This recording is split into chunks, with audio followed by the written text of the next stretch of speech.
Pagi. Suara saya sudah terdengar ya Bapak Ibu? Oke. Assalamualaikum warahmatullahi wabarakatuh. Selamat pagi dan salam sejahtera untuk kita semua. Saya ucapkan terima kasih kepada Bapak Ibu yang telah bergabung dalam rangkaian acara kelas pajak online pada hari ini dengan tema Hak dan Kewajiban Wajib Pajak PKP. Perkenalkan, saya Ria Widyastuti yang akan memandu acara pada hari ini hingga selesai nanti. Oke. Baik Bapak Ibu, untuk acara selanjutnya yaitu sambutan yang akan disampaikan oleh Bapak Maulana Mariki. Kepada Bapak Maulana dipersilahkan.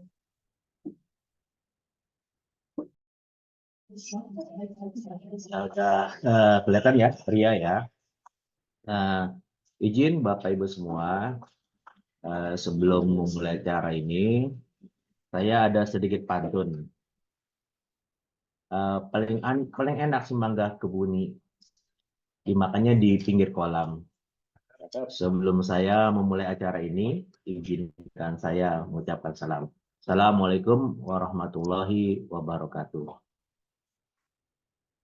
Yang kami hormati seluruh peserta kelas pajak online pada hari ini. Di sini sudah cukup banyak ya, mungkin ada peserta sudah 28, ada yang menyalakan kameranya dan ada tidak, tapi nggak apa-apa. Yang penting kita harapkan kegiatan hari ini akan memberikan manfaat sebaik-baiknya. Bapak Ibu semua, seluruh peserta, sedikit saya menyampaikan maksud dan tujuan kita membuka kegiatan kelas online pada hari ini. Seperti kita ketahui, namanya PKP, pengusaha kena pajak ini merupakan wajib pajak yang quote and quote adalah wajib pajak khusus, yang mana tidak semua wajib pajak menjadi pengusaha kena pajak. Secara ketentuan perundang-undangan ada batasan namanya sebagai pengusaha kecil. Pengusaha kecil yaitu batasan sampai dengan 4,8 miliar itu tidak wajib menjadi pengusaha kena pajak. Namun dimungkinkan untuk mereka yang di bawah batasan tersebut untuk mengajukan diri dan dikukuhkan sebagai pengusaha kena pajak. Namun seringkali banyak pengusaha kena pajak ini lupa atau tidak tahu tentang konsekuensi menjadi pengusaha kena pajak.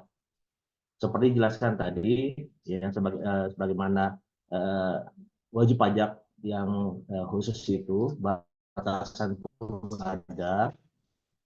Sebenarnya dimaksudkan agar wajib pajak yang menjadi pengusaha kena pajak ini sudah siap untuk memenuhi kewajiban perpajakannya. Kewajiban perpajakan itu ada 3 secara umumnya. Pertama adalah menghitung, menyetor, dan melaporkan. Nah, yang paling dasar aja, seringkali wajib pajak itu lupa tentang kewajiban pelaporannya. Sementara sanksi cukup besar. Setiap tidak melapor, sanksinya itu 500.000. Selama setahun sudah menjadi 6 juta. Nah, kemudian juga yang seringkali dilupakan adalah bahwa pengusaha pajak ini, pembukaan ini merupakan dasar pada saat kita akan kemudian melakukan pengecekan terhadap sejauh mana wajib pajak ini menjalankan kewajibannya. Kelebihan dari pengusaha pajak dibandingkan wajib pajak yang biasa adalah pengusaha pajak itu memiliki kewenangan untuk menerbitkan faktur. Dan faktur ini adalah bernilai uang. Dan atas transaksi penggunaan faktur itu yang sering terjadi adalah penyalahgunaan faktur pajak. Jadi kami harapkan dengan ada kelas online pajak pada hari ini untuk dapat mengingatkan kepada Bapak Ibu semua agar jangan sampai dimanfaatkan oleh pihak-pihak yang tidak bertanggung jawab sehingga kemudian terjadi namanya transaksi tidak berdasarkan transaksi sebenarnya TBTS.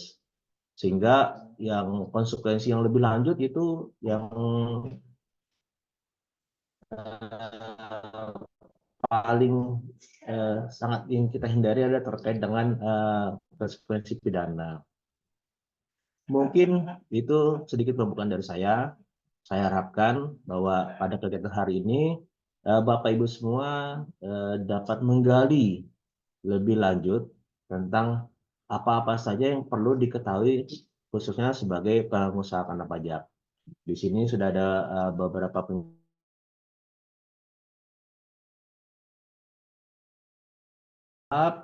cukup dari saya. Wabillahi taufiq wal hidayah. Assalamualaikum warahmatullahi wabarakatuh. Baik, terima kasih kepada Pak Maulana selaku Kepala Seksi Pelayanan atas sambutannya. Acara selanjutnya yaitu penyampaian materi yang akan disampaikan oleh Bapak Andi Victora. Kepada Bapak Andi, kami persilahkan. Baik, terima kasih Mbak Ria sebagai MC kondang kita. Suara saya sudah masuk? Tes, Sudah masuk, suaranya Pak. jelas? Sudah jelas, Pak. Oke, terima kasih. Selamat datang para peserta apa namanya kelas pajak Zoom kita. Dan ada Pak Dendi, ada Saleh, ada Maria dan semuanya ya yang tidak saya sebutkan satu-satu. Dan mungkin teman-teman malu ya untuk membuka kameranya ya, tapi nggak apa-apa lah. Yang penting tidak mengurangi apa namanya marwah acara ini dan mudah-mudahan acara ini bisa bermanfaat bagi kita semua. Baik, eh, setelah dibuka dan kata sambutan, saya langsung saja untuk memberikan beberapa materi eh, supaya tidak berpanjang-panjang atau menambah-nambah waktu. Saya izin share dulu ya Pak ya.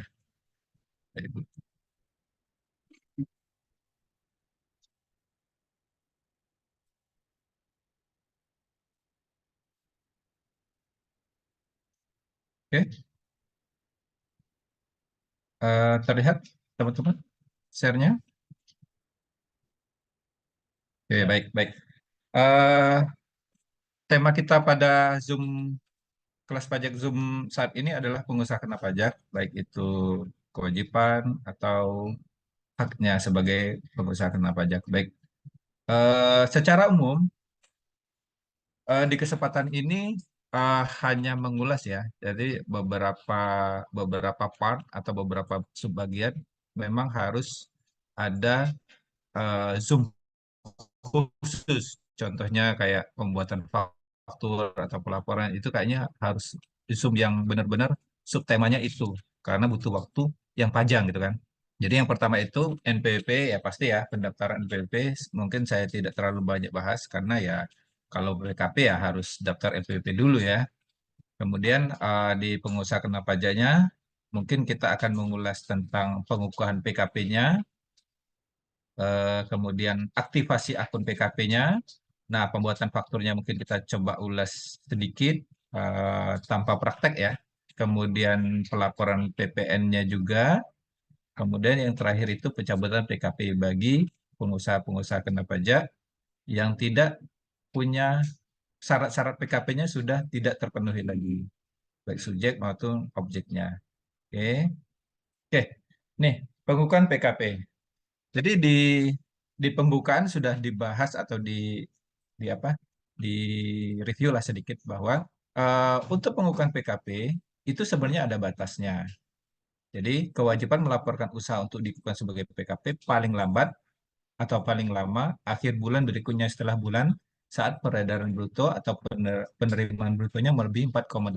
Nah, jadi memang ada batas 4,8 yang wajib untuk PKP. Untuk dikukuhkan PKP kapan? Nah, itu sudah diatur di PMK 197 paling lama akhir bulan berikutnya. Jadi misalnya kalau misalnya bulan ini kita sudah 4,8, nah mulailah paling lama akhir bulan berikutnya kita harus mengajukan diri untuk dilakukan PKP. Nah, tetapi beberapa kasus, beberapa teman-teman juga sebelum 4,8 pun, sebelum batas kewajiban PKP ini terlampaui, mereka bisa memilih untuk dikukuhkan sebagai PKP.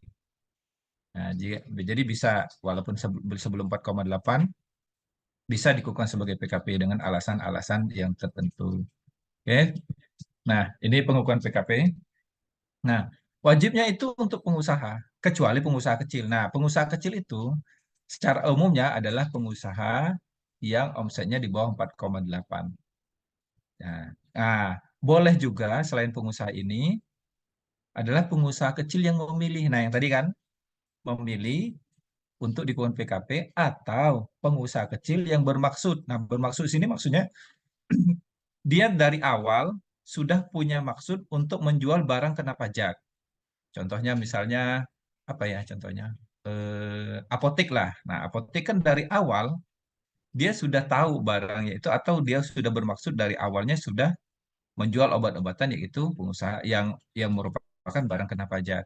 Jadi dari awal dia saat bikin NPP minta dikukuhkan sebagai PKP. Nah tapi harus dibuktikan dulu benar nggak dia itu apa namanya menjual barang kena pajaknya. Jadi apakah dia sudah pernah beli ke eh, pengusaha-pengusaha farmasi atau ada perjanjian dan itu. Jadi memang harus ada pembuktian. Nah, kemudian eh, pengusaha kena pajak itu bisa dikukuhkan sebagai PKP ada syarat-syaratnya. Nah, pertama telah menyampaikan SP tahunan 2 tahun pajak terakhir.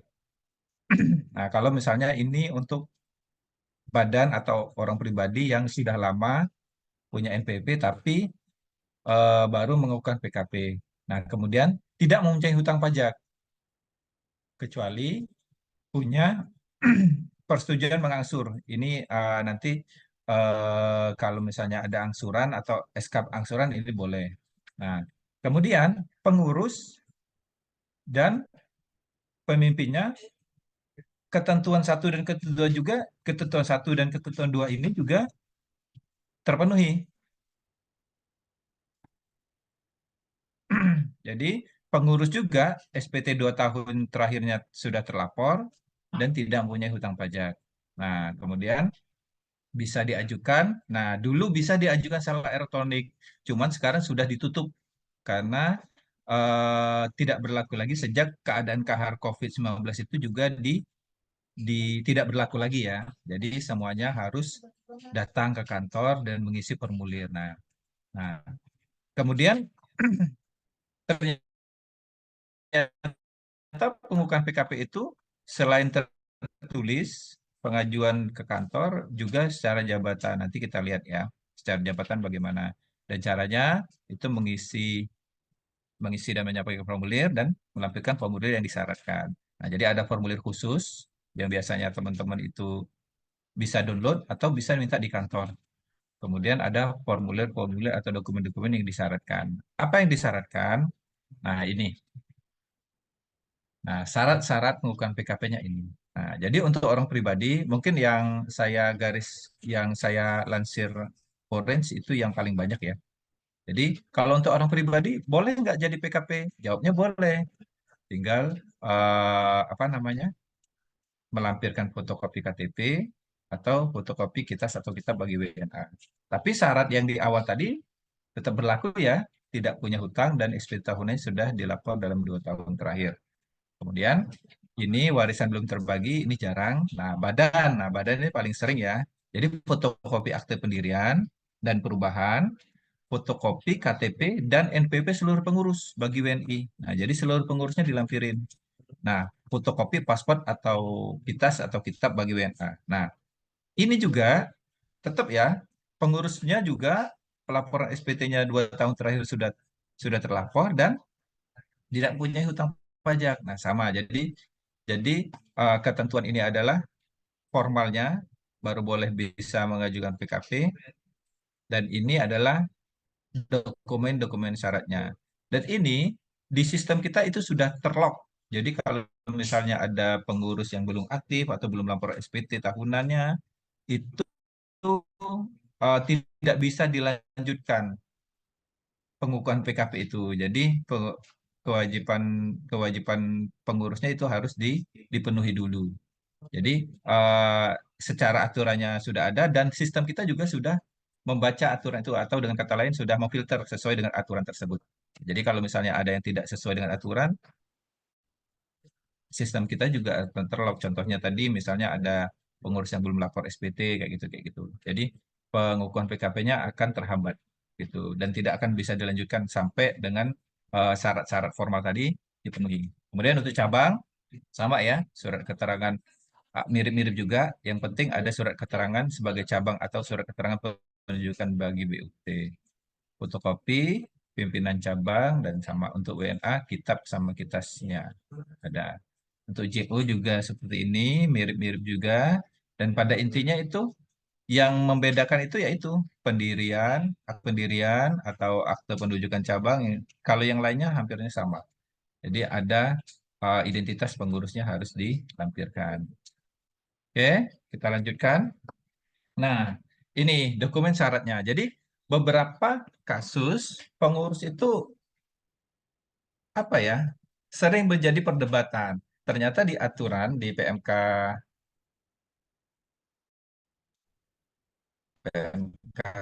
berapa? PMK 197 itu yang disebutkan aturan itu sudah disebutkan nyata-nyata.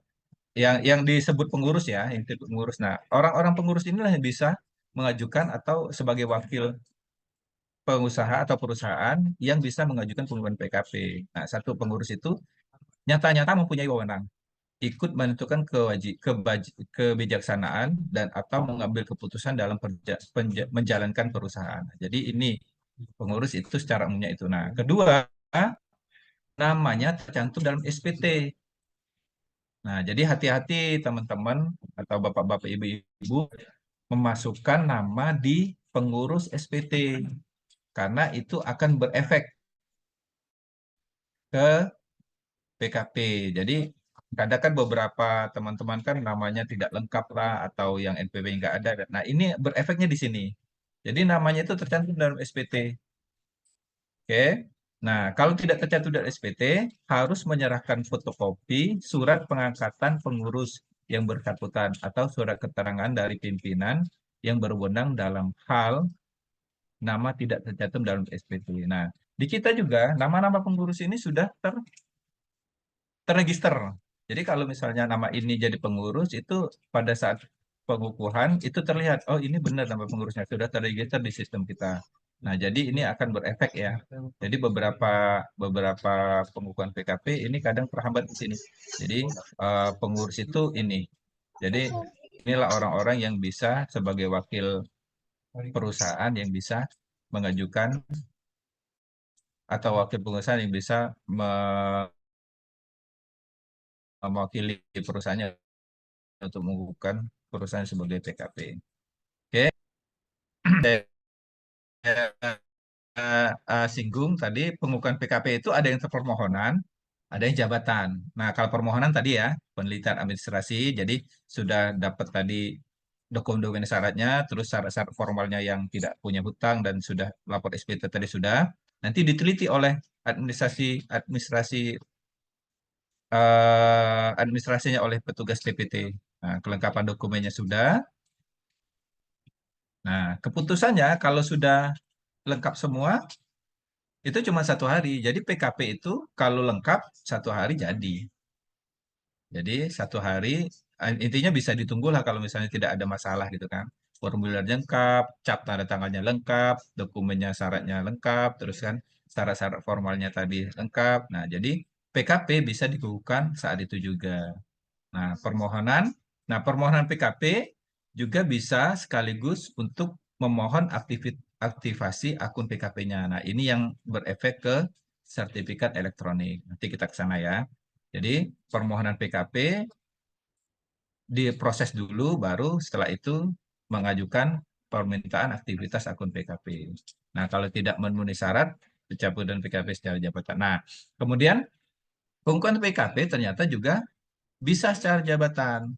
Nah, tapi pengukuhan jabatan ini ada dua jalannya, pemeriksaan atau penelitian oleh oleh petugas. Jadi pemeriksaan atau penelitian. Jadi dengan kata lain, ini ditemukan atau ada data yang memperlihatkan pengusaha itu sudah wajib dikukuhkan sebagai PKP atau usahanya sudah punya omset di atas 4,8, tapi dia tidak mengukuhkan. Kan dari di awal tadi kan wajib mengukuhkan itu akhir bulan berikutnya, tapi tidak mengukuhkan terus. Nah, akhirnya bisa dikukuhkan secara jabatan melalui pemeriksaan atau penelitian. Nah, kalau melalui pemeriksaan dan penelitian kemungkinan sih akan dihitung, akan dihitung ada hitung-hitungan pajaknya sesuai dengan data yang bisa kita akses gitu kan.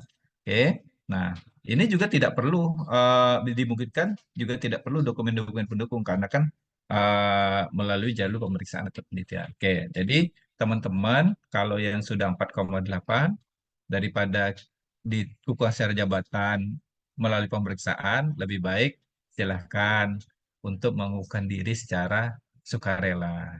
Oke, dengan jangka waktu tadi ya. Oke, nah setelah PKP-nya jadi, nah baru aktivasi akun PKP. Dan ini muaranya nanti adalah dapat sertifikat elektronik. Aktivasi akun PKP itu permohonan itu datang ke kantor. Nah, poin satu, permohonan aktivasi paling lambat 3 bulan sejak pengumuman PKP secara permohonan. Nah, jadi beberapa kasus itu PKP 3 bulan ke depan dia tidak mengaktifkan akun PKP-nya.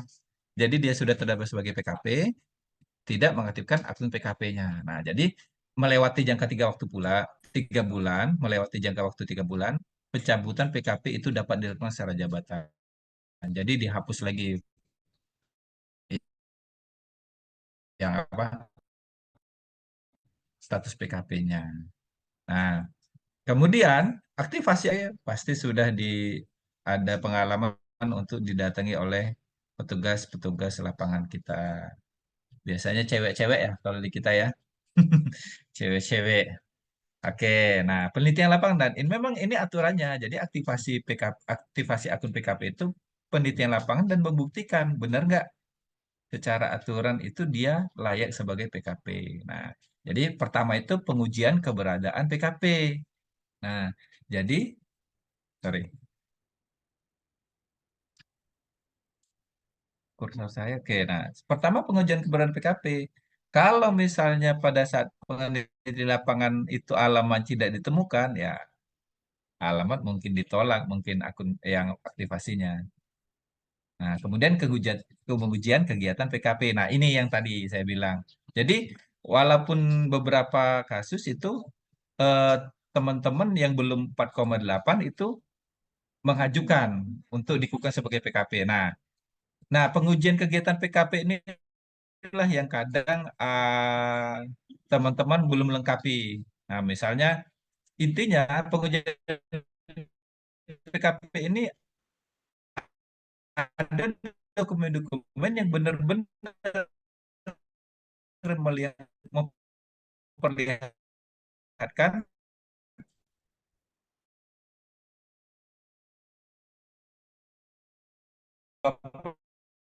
bapak ibu ibu jual beli, nah itu ada kontrak, nota jual belinya dan masuk ke dilengkapi. Mudah-mudahan sih penelitian lapangannya tidak terlalu masalah gitu kan. Nah, jadi memang di sini 2 poin ini agak rigid. Jadi pengujian keberatan PKP pasti kan nanti tapi benar gak alamatnya sesuai nggak dengan yang terdaftar di kita. Kalau misalnya alamatnya beda, misalnya terdaftar di kita Jalan A, ternyata dia menunjukkan Jalan B, nah itu secara aturan nggak boleh. Jadi keberadaannya memang harus sama. Nah, sama tadi juga pengujian kegiatan PKP-nya juga gitu. Jadi ada dokumen-dokumen pendukung bahwa benar sih pengusaha ini akan melakukan transaksi jual beli BKP atau JKP, barang kena pajak atau jasa kena pajak. Oke. Oke, yang ketiga, ini yang keempat, pemenuhan aktivasi akun setelah ini penelitian. Nah, barulah diundang ke KPP, pasti diundang. Karena di sini akan ada pembuatan paspres dan pemberian sertifikat elektronik. Nah, pengujian validasinya itu juga dilakukan. Nah, biasanya eh, pengurus itu diminta untuk melampirkan apa ya, foto secara digital ya, atau biasanya teman-teman itu difoto di sini. Itu menunjukkan bahwa ini loh, apa namanya itu, kita harus menguji validasi identitas PKP-nya, termasuk juga pengurus-pengurusnya. Nah, kemudian menerbitkan kode aktivasi, mengirimkan password ke email. Jadi, nah di sini ada dua password nanti, password PKP dan Paspres yang akan mengikuti sertifikat. Jadi kalau misalnya di aplikasi itu minta sertifikat, pasti dia mintanya Paspres. Nah, dua password ini bisa disamain, bisa bisa sama gitu kan. Tapi yang password PKP yang kita beri itu sistem yang memberikan, jadi tidak bisa dirubah kecuali permohonan ya. Nah, tapi yang apa namanya Paspres itu kita yang buat sendiri. Oke, kalau misalnya tidak memenuhi surat pencabutan PKP. Nah, ini sama ya. Oke, nah keputusan permohonan aktivasi tadi paling lambat diberikan 10 hari kerja sejak pengukuhan apabila permohonan bersama dengan pengukuhan. Nah, jadi saat permohonan aktivasi akun itu 10 hari kerja. Termasuk juga dalam 10 hari kerja itu penelitian lapangannya. Dan saudara apa namanya dipanggil KPP-nya. Nah, jadi dalam 10 hari kerja ini diharapkan PKP yang apa namanya yang melakukan yang mengajukan aktivasi akun tadi itu dibutuhkan kerjasamanya. Karena kalau misalnya lewat 10 hari kerja ini ya kemungkinan besar sih bisa ditolak atau bagaimana gitu kan karena eh, apa namanya ketidaksesuaian atau syarat-syaratnya kurang gitu kan. Nah, jadi inilah kira-kira aktivasi akun PKP. Jadi memang di sinilah yang terkadang menjadi apa namanya itu eh, banyak komunikasi di antara petugas aktivasi dengan eh, pengusaha yang mengajukan aktivasi akun PKP-nya. Oke, selanjutnya, nah setelah kita dikukuhkan sebagai PKP, nggak masalah. Terus 1 hari kerja, terus kita mengajukan aktivasi akun 10 hari kerja ya. 10 hari kerja sudah dapat, apakah dia dianggap sebagai PKP atau terpenuhi sebagai PKP atau enggak. Nah, baru kita ke tahap selanjutnya itu pembuatan faktur. Nah, pembuatan faktur itu banyak yang dipersiapkan. Nggak banyak sih sebenarnya. Nah, kalau misalnya kita lihat ini, hal yang disiapkan satu, kode aktivasi atau password Innova. Nah, tadi kode aktivasi dan password Innova ini bisa dilihat di e-faktur.pajak.go.id. Nanti bisa di login. Nah, eh, kemudian sertifikat elektronik yang tadi ya, pada saat sudah aktivasi akunnya disetujui, nanti akan berbarengan diberikan sertifikat elektronik beserta paspres yang kita buat sendiri. Kemudian yang ketiganya, permintaan nomor seri faktur pajak ya. Nah, jadi ini juga dilakukan secara online. Jadi semua kegiatan faktur sekarang dilakukan secara online dan bisa dilakukan di mana saja dan tidak terbatas waktu. Tengah malam pun minta nomor seri faktur bisa. Ya. Nah, yang terakhir ini aplikasi e-faktur desktop dan itu harus diinstal di laptop atau PC. Rata-rata teman-teman yang PKP itu membawa laptop, kita bantu penginstalannya. Nah, jadi ini kalau misalnya eh, sudah waktunya atau sudah pengen jadi PKP ya minimal kita harus punya laptop lah ya untuk mempermudah pembuatan faktur. Atau bisa di PC juga bisa sih sebenarnya, cuma nanti kita arahkan atau kita kasih tutorialnya untuk menginstal di PC. Sama saja sih, bedanya laptop kan bisa dibawa kemana-mana saja kan gitu. Kalau PC kan nggak bisa. Oke. Nah, ini jadi pembuatan faktur ini harus dilengkapi dulu. Harus ada semua, oke. Selanjutnya, nah ini menu e-faktur pajak nih. Kalau misalnya sudah ada yang pernah buka, nah ini nih. Kalau tidak berubah sih kayaknya ini nih. Nah, jadi permintaan nomor seri faktur ada kolomnya nih, jatah permintaan faktur. Nah, sertifikat elektronik itu kita download sendiri. Nah, jadi di loket nanti pada saat kita sudah aktivasi akun itu cuma pembuatan Fastpress. Nah, sertifikatnya di-download sendiri di sini. Nah, jadi e-faktur dan pajak.id ini nanti login, masukkan NPWP dan masukkan password PKP yang kita kasih melalui email. Nah, nanti muncul menu ini. Nah, kalau untuk aktivasinya, sorry, untuk apa namanya, nomor registrasinya nanti di profil ini. Ini untuk melinkkan aplikasi e-faktur kita dengan laptop itu. Nah, nanti tapi pada prinsipnya sih eh, e-faktur pajak.go.id ini untuk administratif kita.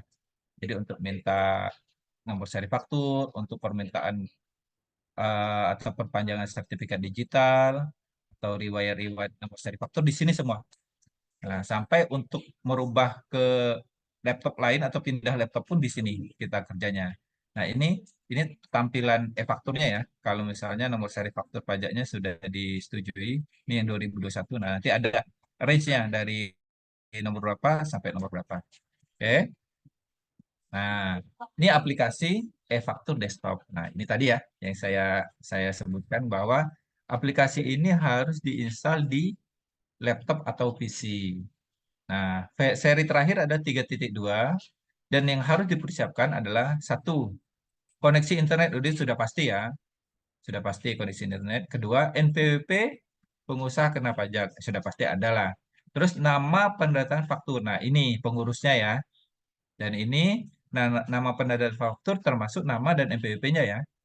Kan? Kemudian password Innova ini yang kita kirim ke email, terus sertifikat elektronik yang kita bisa download tadi, Passphrase yang dibuat pada saat aktivasi akun BKP. Nah, kemudian kode aktivasi ini dilihat di apa namanya? Di menu profil user ini. Nanti kalau misalnya pada saat install. Nah, kalau untuk apa namanya cara installnya mungkin kita tidak terlalu banyak bahas di sini ya, karena mungkin butuh Zoom yang khusus untuk instalasi aplikasi e-faktur. Tapi pada umumnya sih teman-teman yang baru PKP itu kita bantu installnya.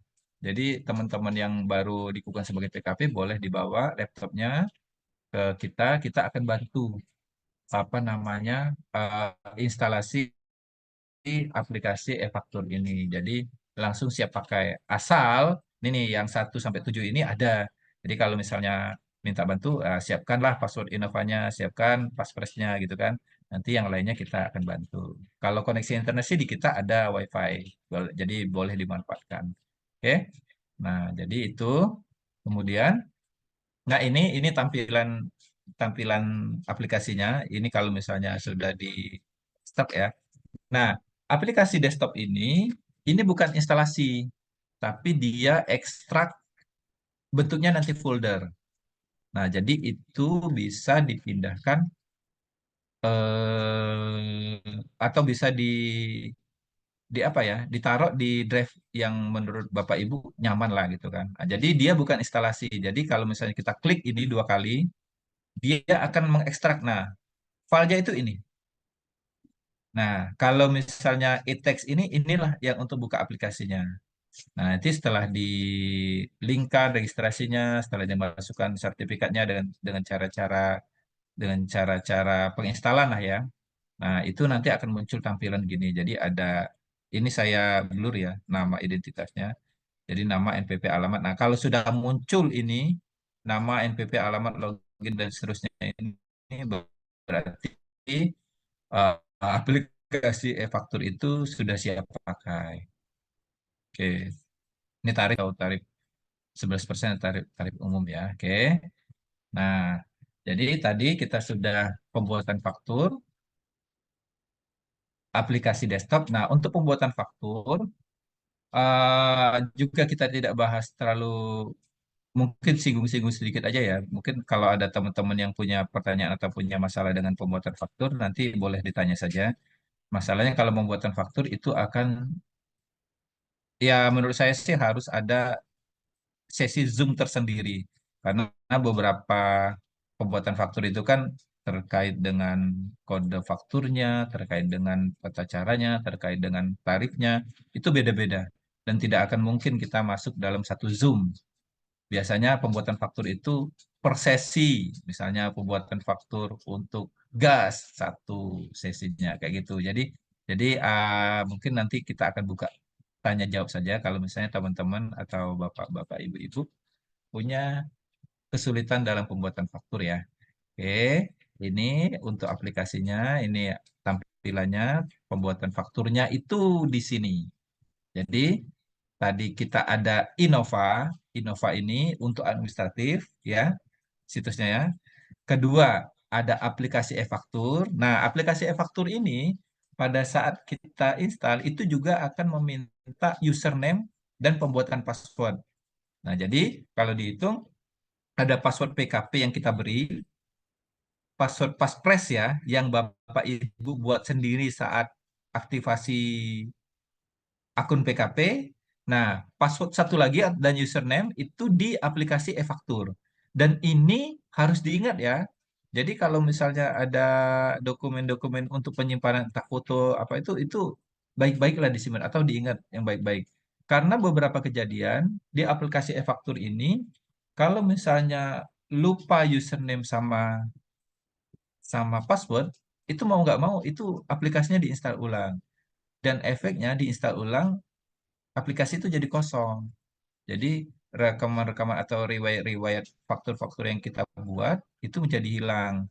Nah, itu bisa dibangkitkan lagi dengan permintaan data. Jadi agak panjang, apa namanya? Bisa, cuman agak ada beberapa step yang kita harus lakukan untuk menjadikan itu normal kembali. Jadi, jadi ada 3 ya passwordnya ya. Password TKP yang kita kasih, passphrase, dan kemudian username sama password untuk aplikasi ini. Nah, jadi yang terbalik-balik. Nah, beberapa teman-teman itu dijadiin satu sama semua, itu baik. Cuman mana yang baik lah untuk bapak-bapak, ibu-ibu nantinya. Oke. Nah, yang terakhir itu pelaporan. Jadi tadi pelaporan itu ada situsnya sendiri. Namanya web e-faktur.pajak.go.id.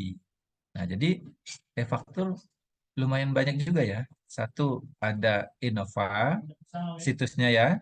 Kedua, ada web e-faktur. Nah, web e-faktur ini khusus pelaporan, Bapak-bapak, Ibu-ibu.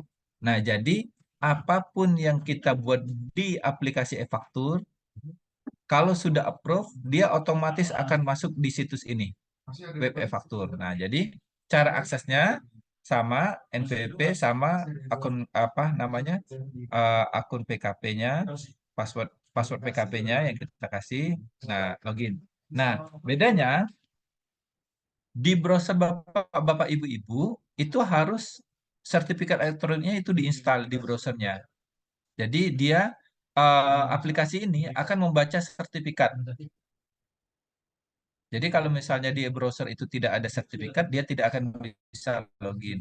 Nah, untuk pelaporan itu boleh di mana saja. Nah, maksudnya tuh kalau misalnya kita mau mulai, asal sertifikat elektroniknya diinstal. Sertifikat elektronik diinstal.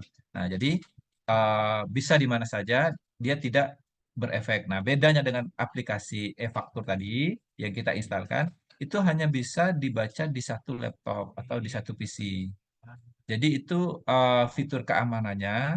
Jadi pada saat itu diinstal di laptop, cuma laptop itu aja yang bisa membacanya. Kalau misalnya suatu saat ya, misalnya mau pindah laptop ya, pindah laptop baru nanti itu aja yang bisa membacanya. Laptop lama tidak akan bisa membacanya.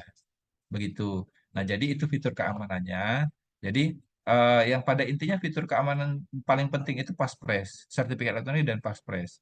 Jadi untuk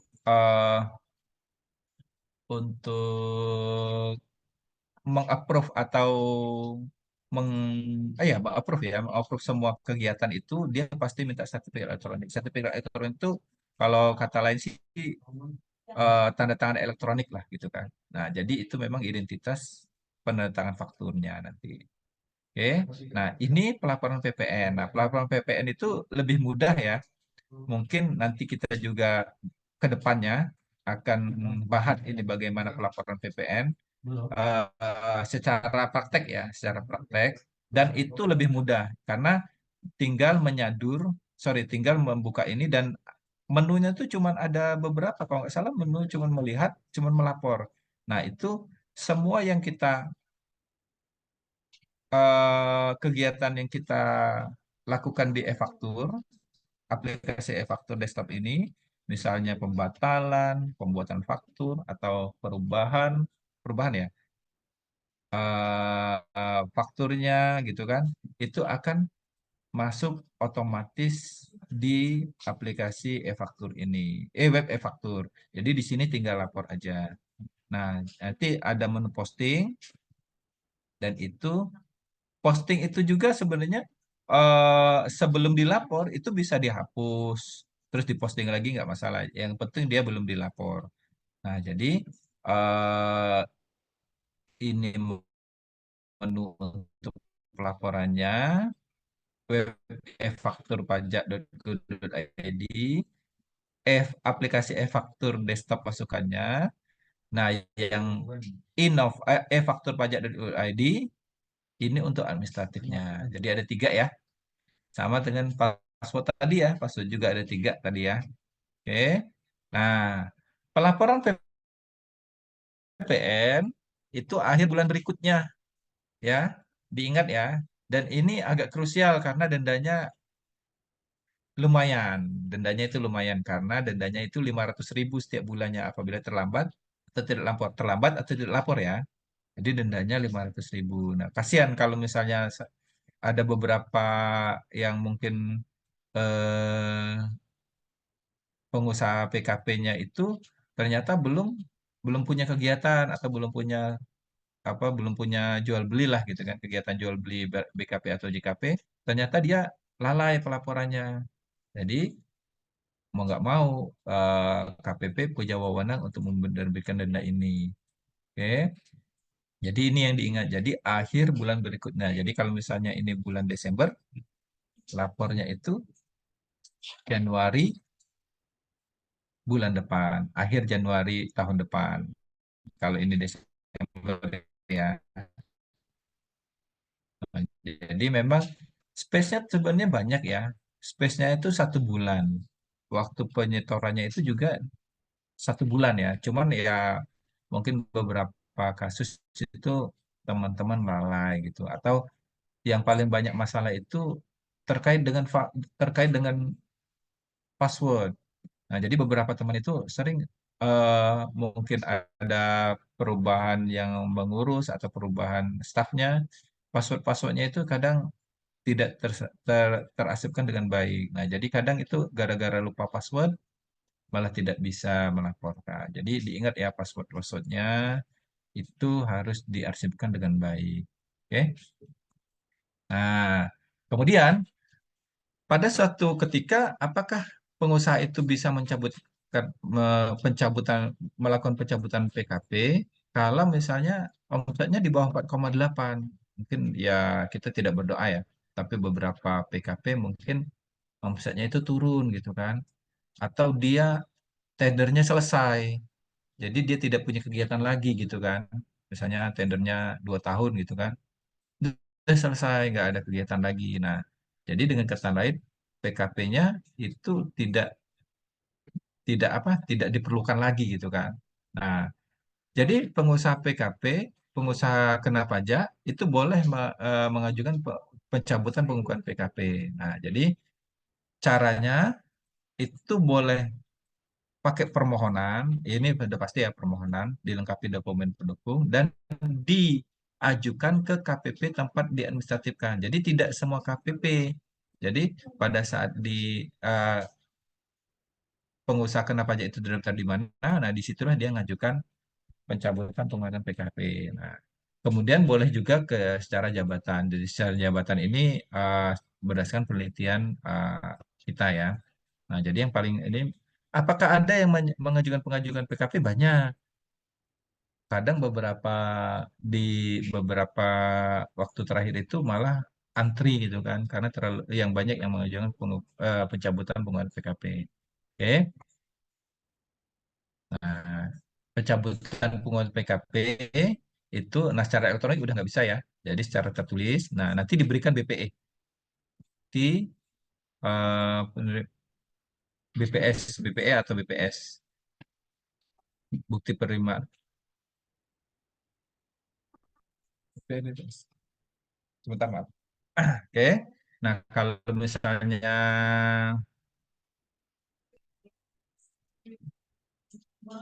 misalnya disetujui, nanti BPE-nya, bukti penerima dokumennya akan diterbitkan, atau kalau tidak setujui, dianggap tidak diajukan. Oke.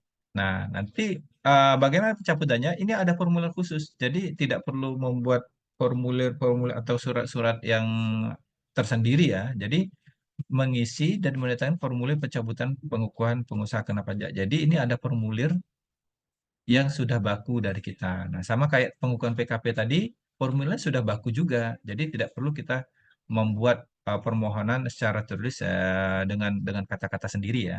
Jadi kita tinggal isi conteng yang mana ini. Terus melampirkan atau membuat dokumen yang menunjukkan ketentuan PKP tidak lagi dipenuhi. Nah, jadi ini melampirkannya. Apakah misalnya contohnya pengukuhan PKP PT atau CP itu sudah dibubarkan. Nah, jadi akte pembubarannya dilampirkan gitu kan. Atau kontraknya sudah habis gitu kan. Jadi akte selesai kontraknya atau perjanjian kontraknya habis itu dilampirkan. Nah, jadi ada bukti pendukungnya. Jadi dokumen sama bukti pendukung saja.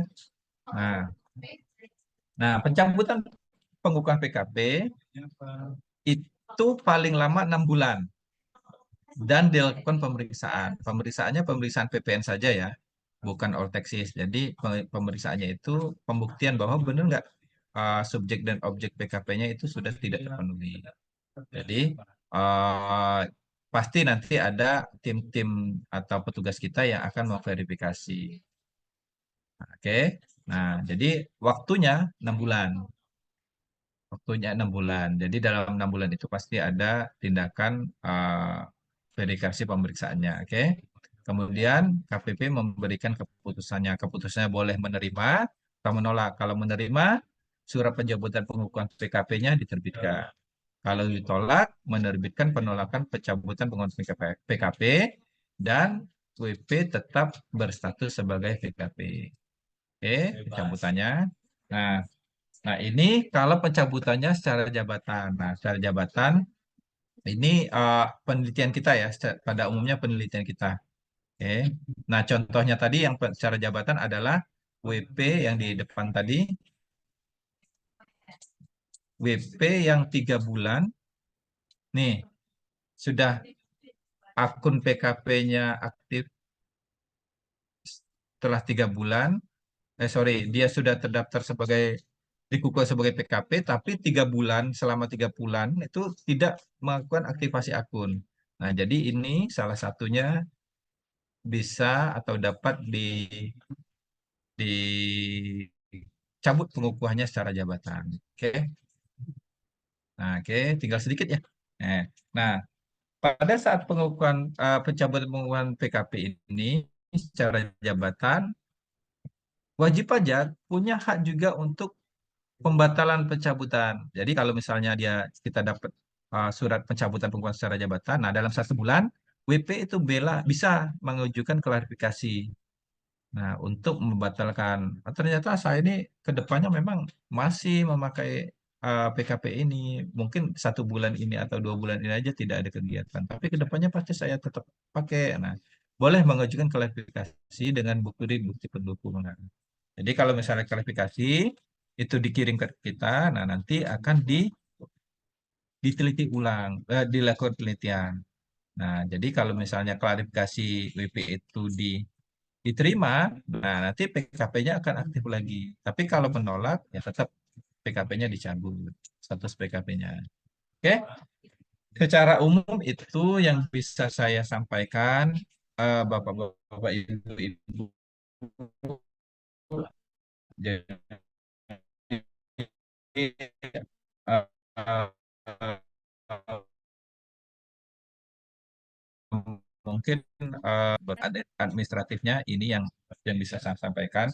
Dan untuk praktek memang kita tidak berikan atau tidak lakukan di Zoom ini karena yaitu saya bilang tadi praktek butuh waktu yang atau sesi tersendiri lah, sesi tersendiri dan mungkin juga apa namanya audiensnya kita batasi yang khusus PKP saja atau yang malah sub PKP misalnya PKP penjual apa tuh penjualan gas atau PKP apa namanya alat angkut kayak gitu kan atau seperti itulah jadi lebih terfokus karena memang pada saat pembuatan faktur dan pelaporan itu substansinya banyak sekali dan tidak bisa ditampilkan dengan satu kali tampil bisa mungkin sih bisa cuman waktunya akan memakan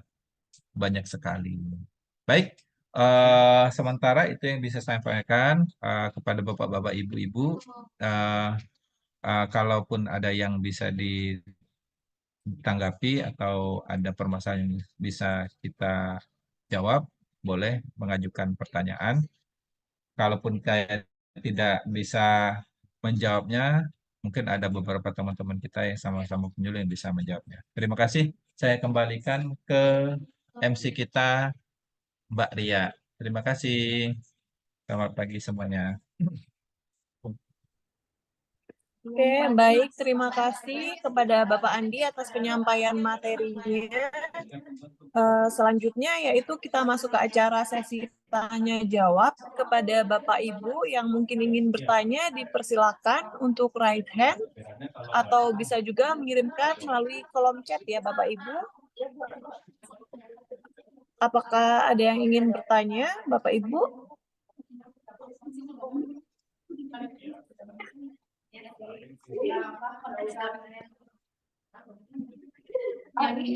Belum ada ya, sepertinya ya.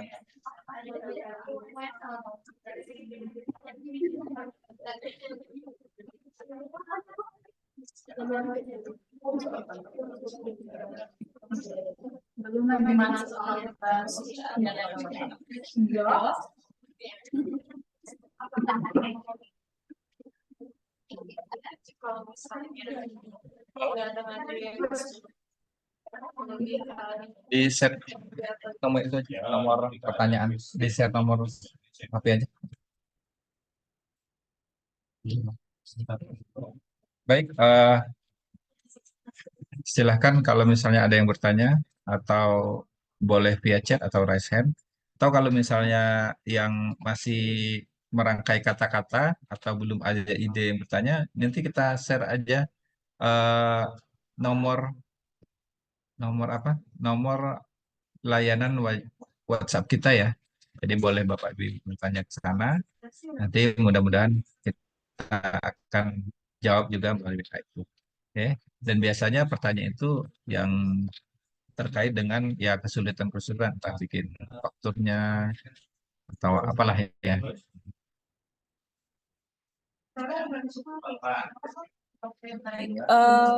Pak Andi, ini sepertinya ada yang bertanya ya. Oke, boleh saya bacakan. Ada pertanyaan dari Ibu Fitria Simbolon. Kalau ada WP yang sudah terdaftar sampai saat ini belum mengajukan PKP, apakah ada sanksi? Oke. Mungkin boleh dijawab, Pak Andi.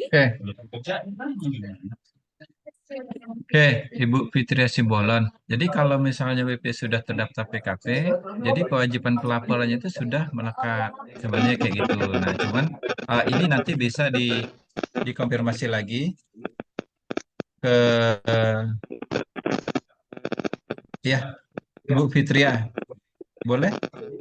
Jadi ini bisa dikonfirmasi lagi ke tempat terdaftarnya itu apakah PKP-nya itu masih masih aktif atau sudah dicabut. Jadi kalau misalnya sudah lama kan, kalau suaranya. Jadi kalau sepemahaman saya ya, sepemahaman kita, jadi pada saat WP itu sudah juga sebagai PKP, itu kewajiban pelaporan bulanannya itu sudah terikat gitu. Nah, jadi mau nggak mau ya kalau untuk melapor bulanan sih harus mengajukan aktivasi akun. Nah, kalau misalnya ini sudah lama, coba nanti Ibu Fitria itu eh, konsultasi ke KPP terkaitnya. Jadi apakah PKP ini masih berlaku atau sudah dicabut? Nah, kalau misalnya sudah berlaku nanti di sistem kita atau petugas akan mengarahkan apakah bisa langsung mengajukan itu. Jadi beberapa kasus itu memang ini ada beberapa penanganan ya. Kewajiban pelaporan itu sudah terikat.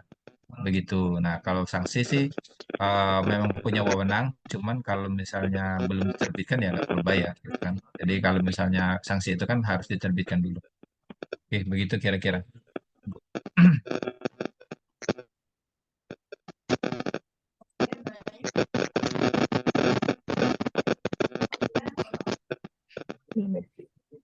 Baik, terima kasih Pak Andi atas jawabannya. Semoga bisa menjawab pertanyaan dari Ibu Fitria. Kemudian pertanyaan selanjutnya dari Maaf, Ibu Fitria, maaf. Tadi ada yang di WP misalnya terdaftar di bulan Juni. Jadi ini WP belum mengajukan PKP. Maksudnya ini WP-nya bagaimana? Apakah dia sudah punya status PKP-nya belum aktivasi atau belum mengajukan PKP nih? Kalau misalnya ini belum mengajukan PKP, ya nggak masalah. Kalau misalnya omsetnya di bawah 4,8 tadi kan. Jadi kan wajib dikukuhkan sebagai PKP itu kan kalau setelah omsetnya itu terlampaui atau sudah mencapai 4,8. Nah, belum mengajukan PKP ya nggak masalah, Bu. Jadi kalau misalnya WP-nya itu tidak perlu PKP, misalnya memang dia tidak tidak kalau kalau misalnya wajibnya kan 4,8. Kalau misalnya omsetnya di bawah 4,8 sih nggak masalah, nggak PKP. Tapi kan beberapa kasus saya terangkan di depan tadi, eh, dia membutuhkan PKP itu karena mungkin memang barangnya itu dijual adalah BKP atau JKP atau lawan transaksinya meminta faktur. Nah, jadi kalau misalnya itu tidak dibutuhkan, misalnya tidak butuh bikin faktur, selagi omsetnya di bawah 4,8 ya nggak perlu PKP, nggak perlu PKP gitu. Kecuali misalnya ibu jual ke BUMN. Nah, BUMN itu mensyaratkan dia sudah kasih kontrak dan mensyaratkan lawan transaksinya itu harus bikin faktur gitu. Nah, mau nggak mau yang kita sebagai penjual barang atau jasa ke BUMN itu harus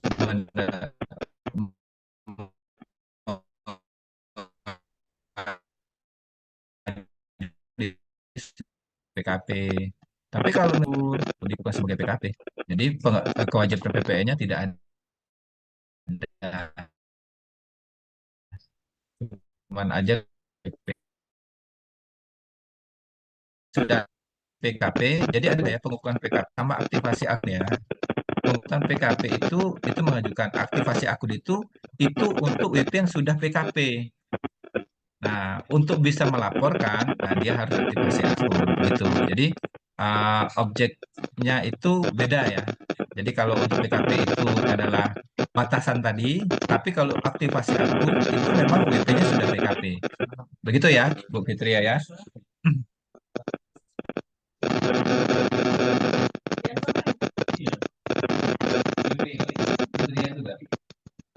Oke, yang saya bantu yang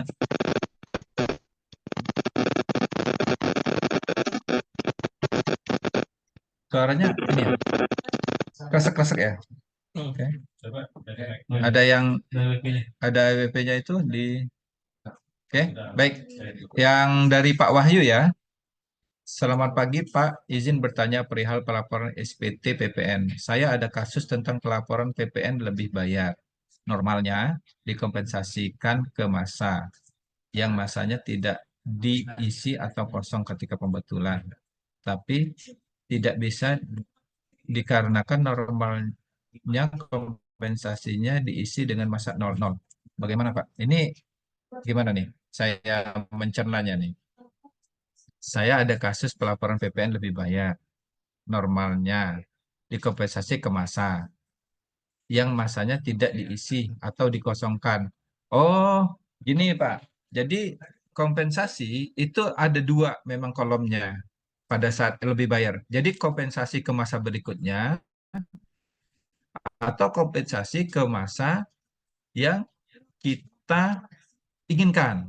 Nah, kalau misalnya kompensasi ke masa berikutnya, itu memang tidak perlu mengisi bulan, jadi dia akan otomatis ke masa berikutnya. Tapi kalau misalnya mencentang kompensasi di masa atau bulan yang kita inginkan, mungkin harus ada isinya ya. Kalau misalnya diisi 00 sih, saya belum coba nih. Kalau saya belum pernah lihat nih. Kalau jadi Pak Wahyu nanti bisa aja nanti kalau misalnya ke helpdesk atau ke apa tuh ke WA kita, boleh di-share screenshotnya. Nanti kita bisa cek dia larinya kemana. Bisa jadi sih ke masa selanjutnya juga. Tapi secara umum dua itu memang berbeda centangannya. Jadi ada masa selanjutnya atau masa atau tahun yang kita inginkan. Nah itu, coba nanti Pak Wahyu bisa ke WA, bisa di screenshot, nanti kita bisa apa namanya? Atau begini saja, pada saat Pak Wahyunya coba posting di web e-fakturnya, itu masuk nggak angka kompensasinya di bulan berikutnya. Nah kalau misalnya masuk berarti ke bulan berikutnya. Begitu Pak Wahyu. Coba Eh, diposting di web e-faktur, sudah dia kan akan muncul. sorry Pak, sudah diposting tapi tuh nggak masuk ke masa berikutnya Pak. Jadi itu ketika kita laporin keterangannya itu tidak bisa dilaporkan karena masa normalnya itu 00. Masa normalnya 00. Iya, masa kompensasi Ini SPT PPN ya? normalnya itu. Iya, benar-benar. Tidak bisa dilaporkan, berarti Mbak Wahyu ini mau pembetulan ya? Iya, mau pembetulan. Terus, Terus pas saat pembetulan itu tidak bisa karena di normalnya itu dia pilih yang dicentang masa yang kita inginkan, tapi masa yang diinginkannya itu tidak ditulis masa tidak berapa Pak, diisi. kosong. Iya. Sedangkan e-faktur yang sekarang tuh kan di webnya itu Pak, kompensasi itu harus sesuai dengan yang di normal. Hmm. Oh, jadi Tapi yang 00 itu yang apa namanya bang pembetulan yang tidak bisa ya? iya benar-benar benar. Hmm. Ah, ini baru bertemu nih saya kasus ini. Biasanya sih Coba nanti saya WA aja kali Pak ya boleh ya DWA screenshotannya ya Pak ya. betul, Oke. screenshot Oke, dan oke betul Pak. nanti kita Oke. tanggapi ya. Oke, Oke Pak, iya Pak. Makasih Pak. mari Bu. Oke, kepada Bu Fitria tadi sudah ya. Nanti kalau misalnya ada pertanyaan lebih lanjut boleh nanti ke chat. Kemudian Rahayu Amaizah. Amaizah. Pak, jika pelaporan PPN lebih bayar selama 4 bulan berturut, apakah kemungkinan diperiksa? Oke, eh, Ibu Rahayu ya, sebenarnya pemeriksaan itu kalau untuk lebih bayar itu sebenarnya WP punya fasilitas untuk meminta dahulu. Oke, meminta dahulu ya. Pak, jika pelaporan PPN lebih bayar selama 4 bulan berturut, apakah mungkin diperiksa? Nah, kemungkinan Ibu Rahayu ada, ini dikompensasi terus ya? Dikompensasi terus. Kalau misalnya dikompensasi terus, diperiksa atau tidaknya itu sebenarnya bukan masalah. Oke, iya dikompensasi terus. Oke. Diperiksa atau tidaknya itu sebenarnya bukan masalah faktur pajak atau masalah VPN saja ya. Kemungkinan di PPH juga ada masalah. Masalahnya itu yang harus apa ya, diklarifikasi lah gitu kan. Nah, Tapi kalau misalnya untuk PPN dikompensasi terus, sebenarnya sih eh, pada saat ibu kompensasi terus sih sebenarnya nggak masalah. Dilakukan penelitian itu pada saat ibu memanfaatkan fasilitas pengambilan pendahuluan. Itu dilakukan penelitian. Nah, kalau misalnya diperiksa, itu secara global, Bu. Ah, kalau misalnya secara global bukan hanya gara-gara ini ya, secara ini bisa jadi ada data atau ada apa namanya itu yang ada yang seharusnya tidak lebih bayar atau seharusnya tidak apalah ya. Kemungkinan ada data di kita yang butuh klarifikasi lebih lanjut. Nah, kalau misalnya kompensasi terus sih nggak masalah. Nah, jadi kalau misalnya diperiksa, itu ada dua. Diperiksa PPN ya, khusus kita yang bicara tentang LB ya. Pertama, Ibu Rahayu mencentang restitusi.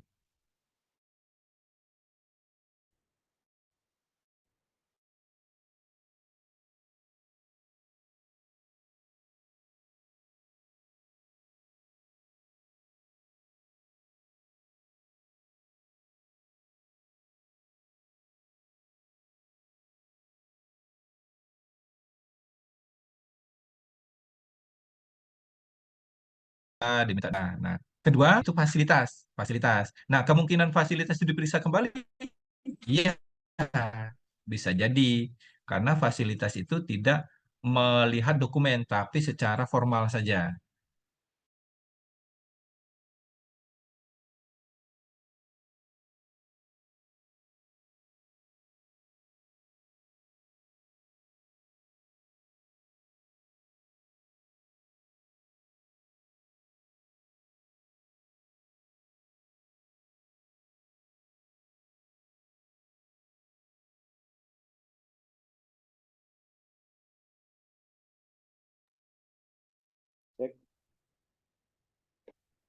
Cek, suaraku ada ya?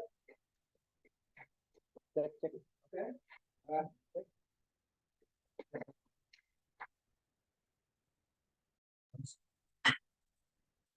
Oke, tadi ke Ibu Rahayu ya.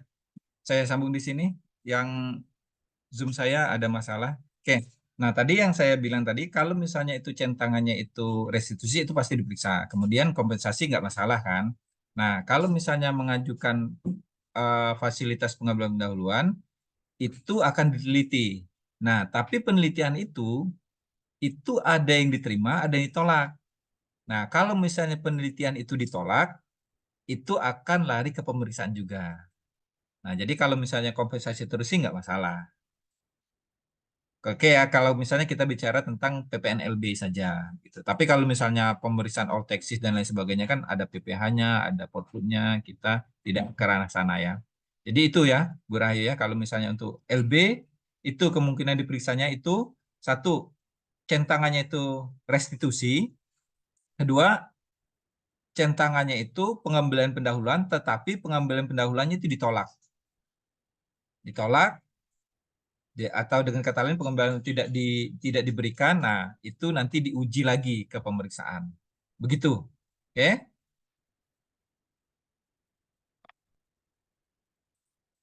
Silahkan, ada yang bertanya lagi? Coba saya cek.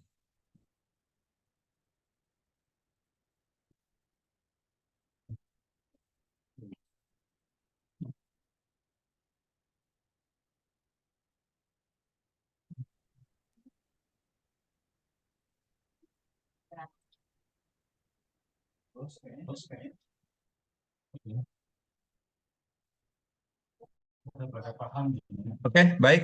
Kepada teman-teman yang kalau ada pertanyaan lebih lanjut, silahkan di WA dan saya juga mengingatkan untuk registrasi ya. Registrasi pendaftarannya diisi. eh, Mudah-mudahan sih teman-teman tidak ada kesulitan untuk PPN ya. Tidak ada kesulitan PPN dan kalaupun misalnya ada kesulitan PPN, kita juga membuka secara lebar. Biasanya teman-teman PKP ini larinya ke helpdesk ya. Di jam jam kantor kita buka dari jam 8 sampai jam 4. Silahkan untuk datang untuk bawa laptopnya kalau misalnya ada kesulitan pembuatan faktur atau kesulitan-kesulitan lainnya ya, atau instalasi atau pindah laptop dan lain sebagainya. Oke, oke, baik itu aja. Silahkan kepada MC kondang kita, Mbak Ria. Baik, terima kasih untuk Pak Andi. Tadi telah disampaikan materi kelas pajak online terkait hak dan juga kewajiban wajib pajak PKP. Bagi Bapak Ibu yang mungkin masih ada pertanyaan, mungkin nanti bisa dilanjutkan melalui chat WhatsApp pelayanan kita ya. Oke. Saat ini sampailah kita di penghujung acara. Terima kasih atas partisipasi Bapak dan Ibu semuanya. Mohon maaf bila banyak kesalahan dan kekurangan penyampaian dari kita. Cukup sekian untuk acara kelas online pada hari ini. Kami tutup. Wassalamualaikum warahmatullahi wabarakatuh.